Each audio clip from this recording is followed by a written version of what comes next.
મુંબઈની બેંકમાં 122 કરોડનું કૌભાંડ આચરનારની વડોદરાથી ધરપકડ કરવામાં આવી તો ન્યૂ ઇન્ડિયા બેંકમાં કપિલ ડેડિયા નામના મેનેજરે કૌભાંડ આચર્યું હતું અને મૂળ જયપુરના આરોપીની વડોદરાના નવા યાર્ડમાંથી ધરપકડ કરાઈ છે. આરોપીને પકડીને મુંબઈની દહીસર પોલીસને સોંપી દેવામાં આવ્યો છે.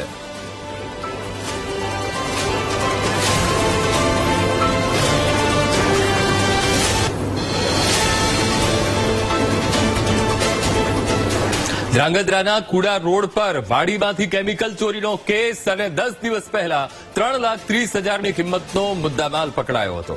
વિશાલ જાડેજા નામનો આરોપી એસઓજીના સખંજામાં આવી ગયો છે. આરોપીને પકડીને તપાસ શરૂ કરવામાં આવી છે.